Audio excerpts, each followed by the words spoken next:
I'm Duncan McLeod, and this is the TechCentral Show. TCS is brought to you by MTN Business. Find them at mtnbusiness.co.za, and we thank them for partnering with the show. My next guest today is Dominic Cull. Dominic is Regulatory Advisor to the Internet Service Providers Association, or Ispa for short.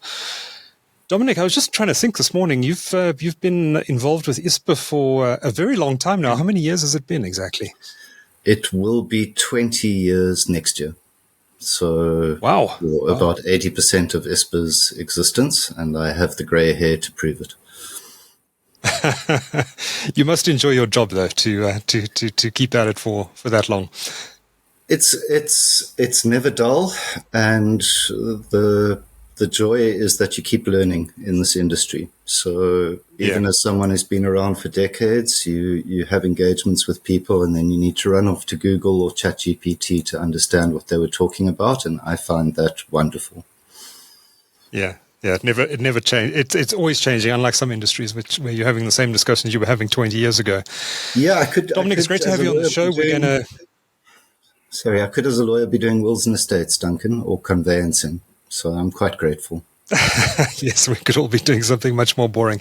But Dominic, I look forward to welcoming you more frequently on the TechCentral Show. We're going to be talking about some of the regulatory and policy issues in this space, and there's certainly plenty to talk about.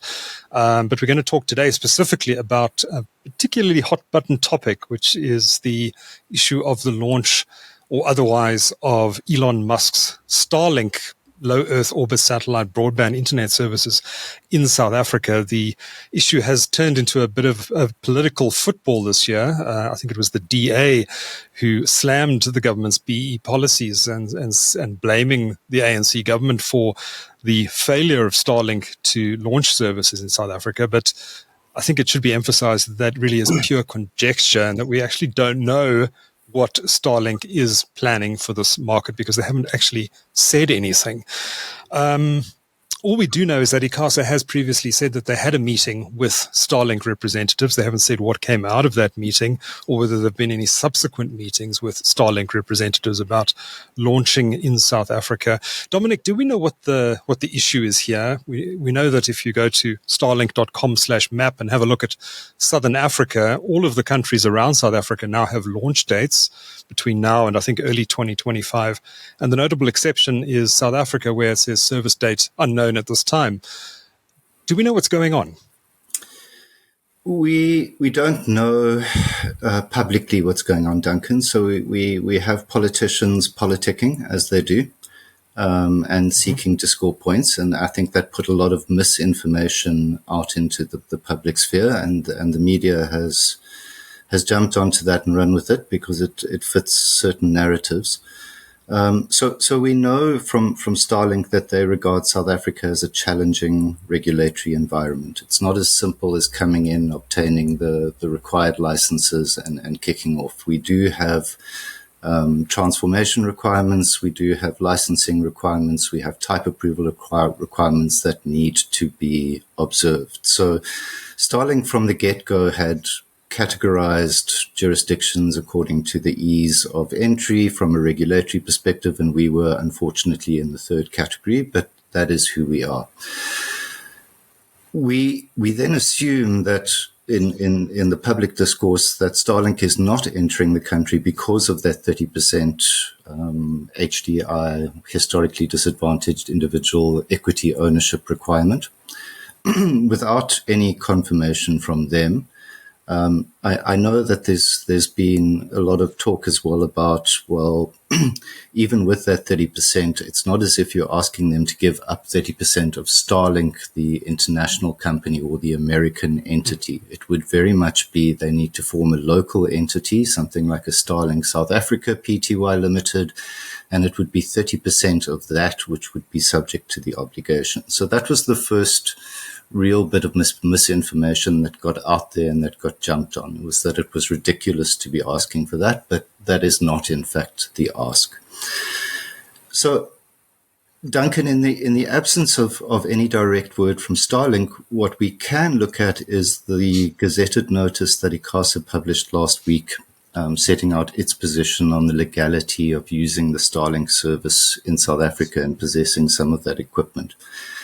And that notice specifies that there is some Starlink equipment which has been type approved in South Africa. So they refer to a router and they refer to gateways, and they say those have been type approved by Paratus and a company called Magic Space Dust. And it should be abundantly obvious that you cannot apply for type approval for Starlink kit without Starlink's explicit authority.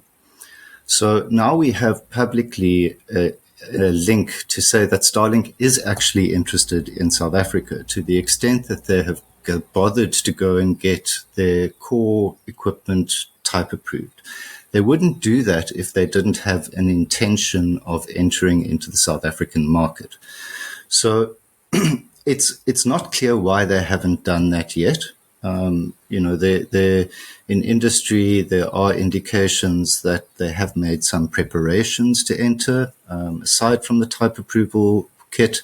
But until they actually tell us what's going on, we're speculating, and we're doing what South Africans do really well, which is kind of point fingers amongst ourselves as to something which is not really our issue in terms of we're causing the problem. Okay, that's very, very interesting. So it's impossible at this stage, based on what you've said then, to know if fingers deserve to be pointed at anybody. I don't think they do. Nothing special is being done around Starlink here. To the best of my knowledge, nothing's being asked of them that isn't asked of any other multinational company that operates in South Africa. So a West Indian Ocean Cable Company, a Verizon, an Inmarsat, an Intelsat. These are all international companies, satellite fiber and otherwise, which have formed a local entity in South Africa and complied with local law through that entity. And where they are providing licensed services in South Africa, they have the requisite licenses to do it. So that's by no means controversial or precedent setting. That's been going on for 2 decades now in terms of multinationals entering the market. So there's no real barrier to Starlink doing that kind of deal in a number of ways, either setting up its own subsidiary or deciding that it's going to resell through local partners who have the licenses. I see. I was going to ask, does Starlink need its own license to operate in this market, or could it work through another licensed entity? No, it could certainly work through another licensed entity. Okay. So which piece of legislation deals with the HDI 30% figure? Which act is that, and how does ICASA apply those rules specifically? So, Duncan, this is the Electronic Communications Act 36 of 2005, the ECA, which is the central piece of legislation governing the industry. Transformation requirements of this nature are not new, however. They've been around since the Telecommunications Act in 1996. In 2004, there was an obligation introduced on what was then value-added network services licensees to have 30% ownership by historically disadvantaged groups or individuals. So again, we've been talking about this for 20 years, and it's probably fair to reflect that industry remains largely non-compliant with that requirement. ICASA is aware of that. So in April 2021, they published a new set of regulations which have very specific requirements around reaching that 30% threshold, equity ownership, as well as reaching a level 4 certification under the ICT sector BEE code. So, we have our history as South Africa. Whether you agree or not, there are laws in place to equalize opportunity, to give redress to inequalities of the past. And ICASA, as an organ of state, is required to enforce those through its licensing process. So that is all set out in the Electronic Communications Act and subsequent regulation. I know in the ICT sector there was, and this was a long time ago, but when the ICT charter was originally being drawn up, there was an approach by, I think, mainly American business, Microsoft, could have been HP, one or two others, who said, we can't sell equity in our South African business because of whatever rules, whatever decisions these companies have made themselves internally. And they argued for something called equity equivalence, asking for, they do job creation initiatives, training, skills development, and that sort of thing, instead of selling a portion of their equity. Is there any sort of arrangement like that in the Electronic Communications Act that would allow these companies not to sell any equity? There's nothing in the Act, and Duncan, I'm far from being an expert in the arcane world of BEE regulation, but I believe there are, effective equivalent programs available generally in the BEE scheme. ICASA has taken a quite narrow approach to empowerment and transformation, more interested in equity in the hands of warm bodies than in corporates. So that's not settled. There is some high court litigation going on at the moment, and there are some queries still outstanding. But the industry is well aware that March next year is an initial deadline to comply with that 30% HDG requirement and the level 4 certification requirement. Okay. I think a good place to go next would be to talk a little bit, Dominic, about the licensing framework in South Africa and how Starlink would have to comply with that to enter the local market, either Starlink or its local partner that it chooses. We hear often about ECS licenses and ECNS licenses, basically service and network licenses, I understand it. Then there are individual and class licenses. It's not. It's all rather complicated to someone who's not involved in the industry. What are all of these licenses? Perhaps a definition of what an ECS is, what an ECNS is, what an individual license is, and what a class license is would be helpful to understanding exactly what Starlink needs to do to get fully licensed in this market. Sure. So it's a great question, and there are a lot of people who think they understand the licensing framework, including at the regulator, but actually don't. And this is fundamentally problematic. So let me take this opportunity to pull up my soapbox. Okay. The ECNS, the Electronic Communications Network Service License, that is about making capacity available over a network. Okay, it's not about owning the network. It's about making capacity available over it. The Electronic Communication Service ECS license, that's essentially an ISP voice license. So that's more about what you use that capacity for, what routing you put in place, and measures to allow people to access websites or services or to have a voice call. So for those listening in your, let's say, your office environment, let's say you're lucky enough to have fiber coming in, that fiber is provided by OpenServe, and you've chosen Web Africa as your ISP. OpenServe has deployed that fiber and attached equipment to each end to light that fiber up. And by lighting it up, they are making capacity available. They're allowing packets to go from one part of the network to another part of the network. They then sell that capacity to Web Africa on their open access network, and I contract with Web Africa for my ISP package of uncapped 50 meg up and down internet access. So OpenServe acts as the ECNS licensee. It operates the infrastructure, makes capacity available. Web Africa is the ECS licensee. In the mobile network environment, that relationship gets collapsed. So if you look at Vodacom, you can clearly see it's got a network portion, the radios and the towers, and it switches those radios on and has the necessary frequency to connect them. It then makes capacity available on that network, generally to itself, to provide internet access or voice. More recently, we're seeing also MVNOs come in, and they're also obtaining capacity on the mobile networks and reselling mobile services there. Then lastly, the individual versus class is simply a matter of geographic area. So an individual license is valid for the whole country.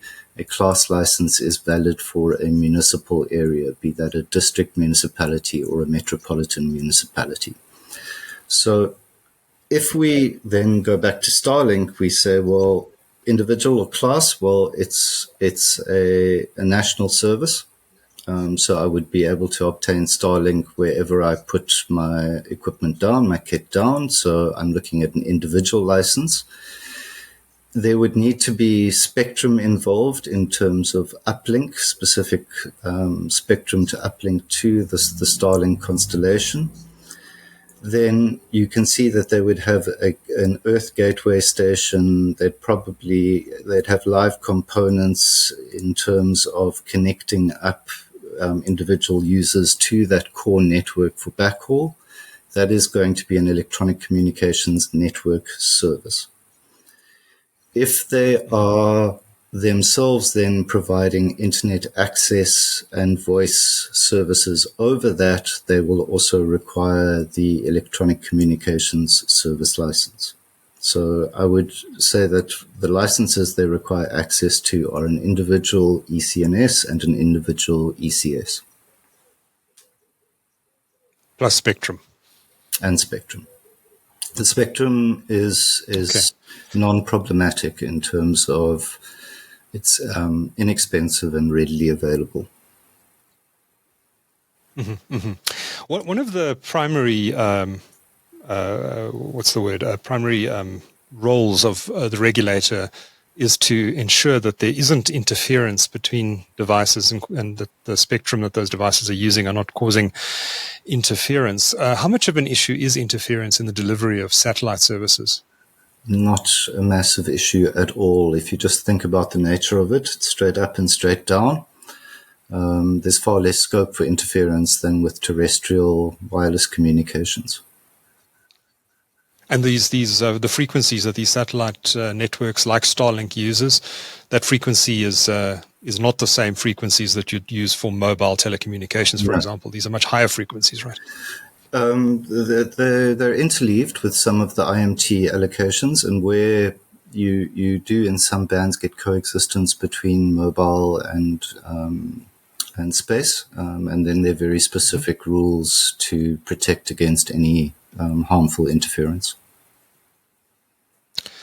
I want to refer you to a specific statement made by ICASA in their statement last week, and I'm going to quote here. They say, the authority would like to emphasize that currently there is no policy direction issued by the minister and no ITA or invitation to apply issued by the authority that makes it possible for the authority, they love the word authority, don't they, to consider applications for IECNS and or IECS, network and service licenses. Why are no new licenses being issued? My understanding was that the market is effectively liberalized post the LTEC judgment from about 15 years ago. Why are there artificial restrictions around licensing of new players? There shouldn't be. It's a legacy item from our old friend, the managed liberalization policy of the late 90s and early 2000s. So when we went from the Telecommunications Act to the Electronic Communications Act, a section found its way in saying that ICASA could not issue individual ECNS licenses in the absence of a policy direction. So the thinking in 2006 when that was drafted was they didn't know the Big Bang liberalization was coming in 2010, courtesy of LTEC. So they wanted to maintain this ability to pull up the handbrake on individual licenses. Subsequently, we know in 2010 there were 542 pairs of individual licenses issued in the license conversion process, and that whole managed liberalization policy became moot. The section, however, is still there. And Duncan, it's a trivial thing to actually fix, and you know, as Ispa, we've been writing to the minister and the regulator for about 2 to 3 years now to say, in terms of the IECS license, there's no formality required.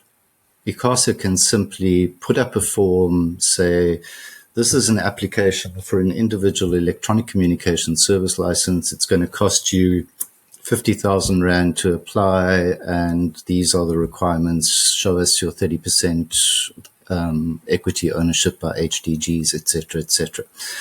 ICASA in its notice seemed to believe that needs to be some kind of a competitive process. I don't think that's correct. I don't think this is, because we're going to suddenly be launching IECS licenses for a new project, they would issue an ITA. No, they just need to put a standard ITA out so that anyone who wants that license can go and apply for it instead of going through this torturous second-hand willing buyer, willing seller process that you've got at the moment. With the IECNS, the Network Service License, it's slightly more complicated in that, as the law stands, we need that policy direction. But again, it would be trivial for the minister to issue a policy direction saying, I hereby direct ICASA to issue a standing invitation to apply for these licenses as of this date. That is all it would take. And it's open-ended.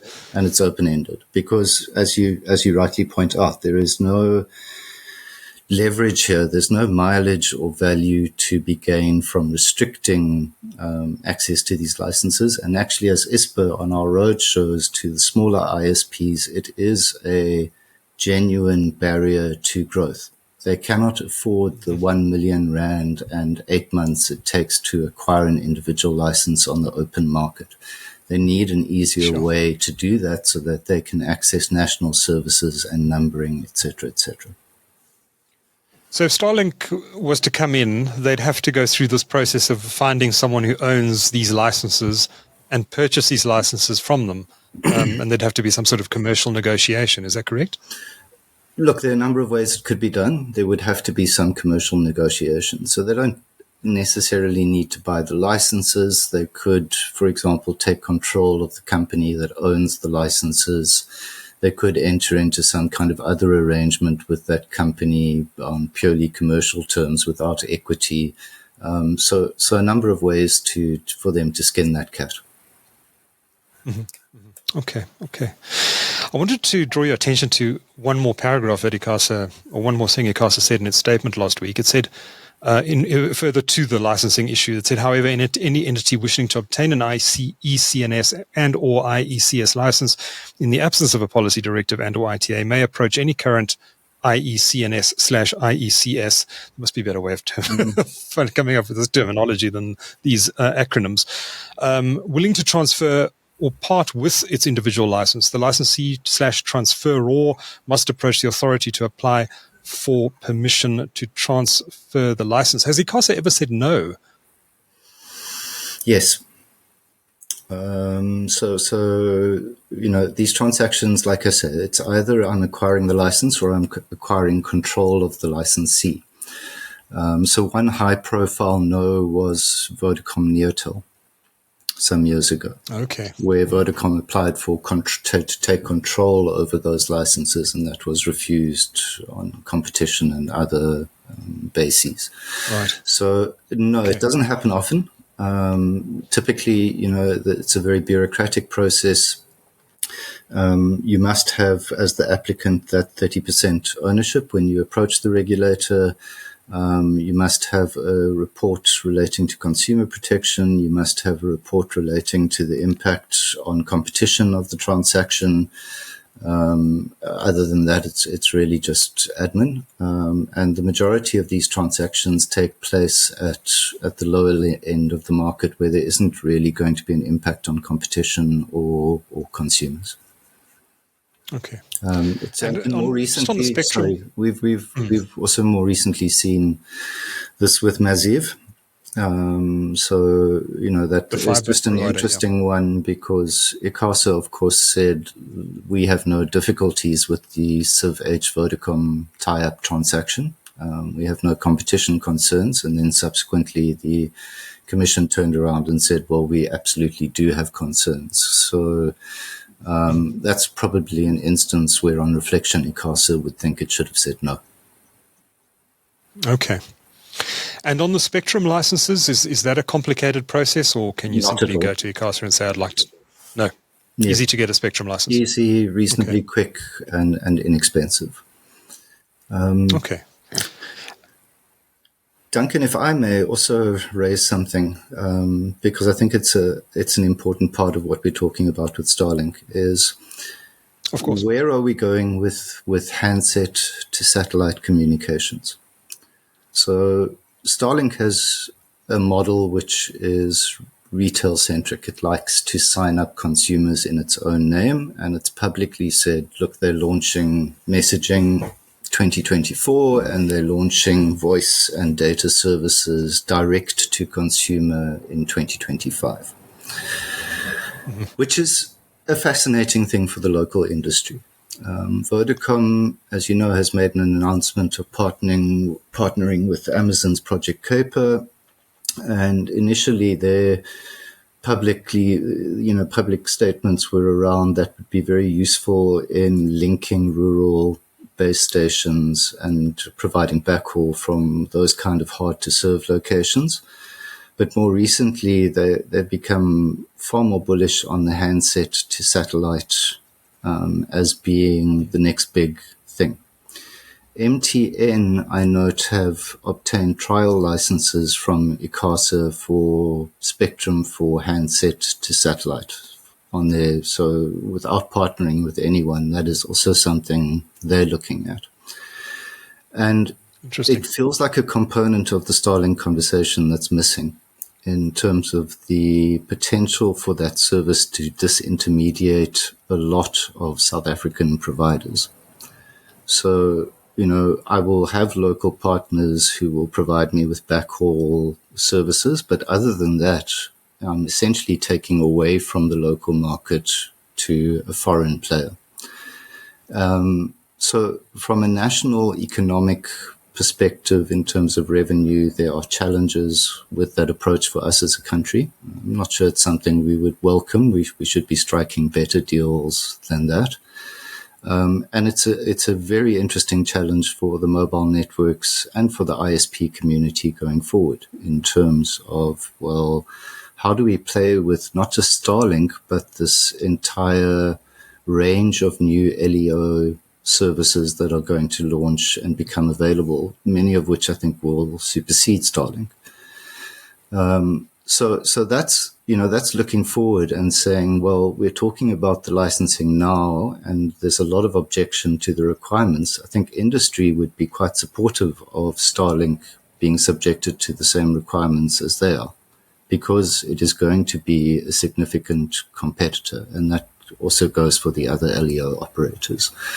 So, I think the conversation definitely needs to start looking forward to what is the kind of impact that these services will have on the local market.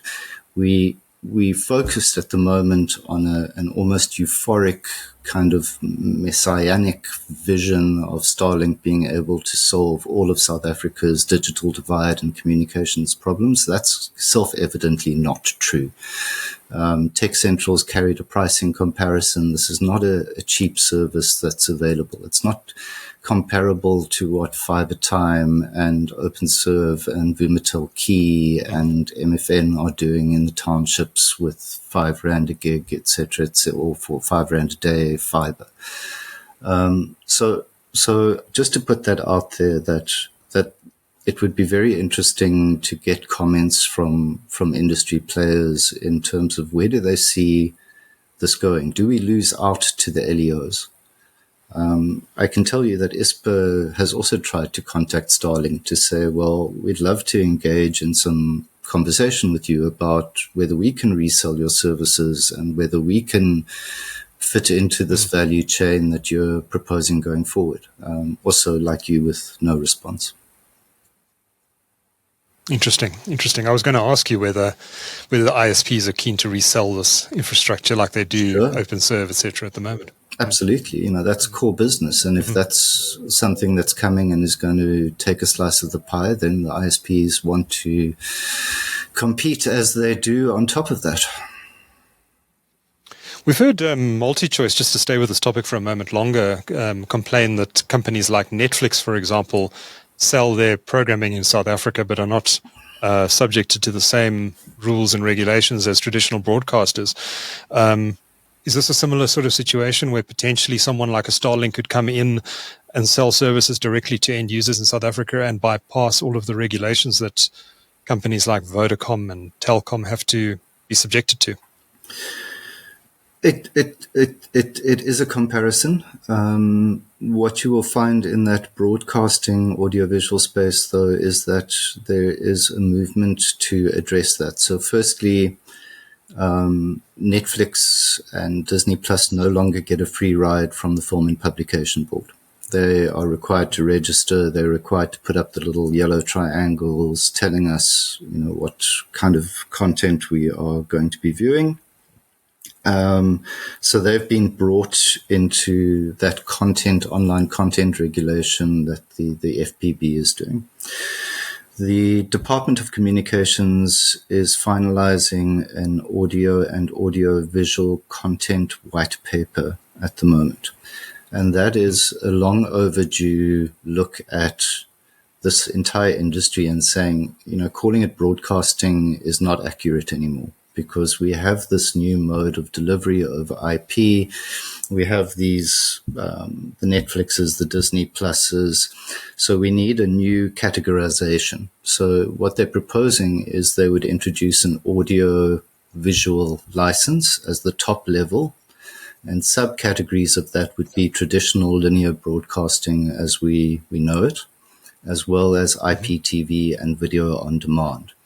So that would bring a Netflix, for example, into a position where it required licensing in South Africa in order to make its services available. And let's, leave aside the difficulties of enforcing that, VPNs and ways to get around it. We know those exist, but that I don't think takes away from the principle of saying, if you're going to do business in South Africa and take revenue, then we want to be involved, and we want to be involved in consumer protection and content regulation in South Africa, which is, like it or not, a legitimate government concern.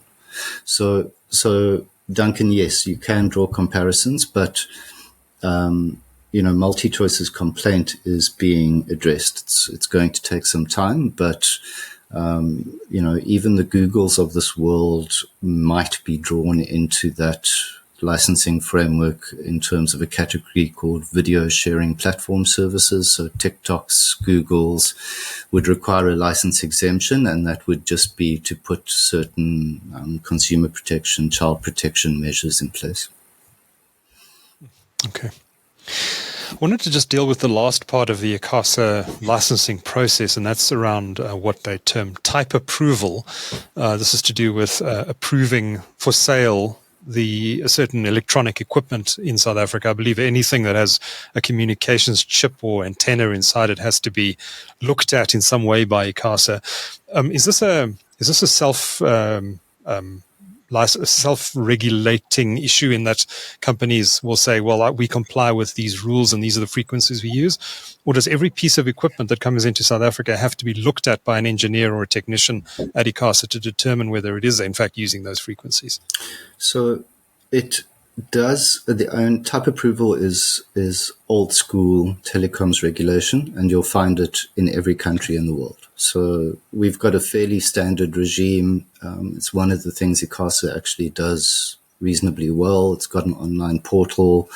But essentially, Duncan, it's when we look at the Starlink equipment and they make a statement like it may implode or explode, that sounds very dramatic. And it certainly is in relation to Starlink equipment, but it's not in terms of handsets and batteries and things of that nature, which get imported in the grey market. So there is a rationale for these type approval rules to apply.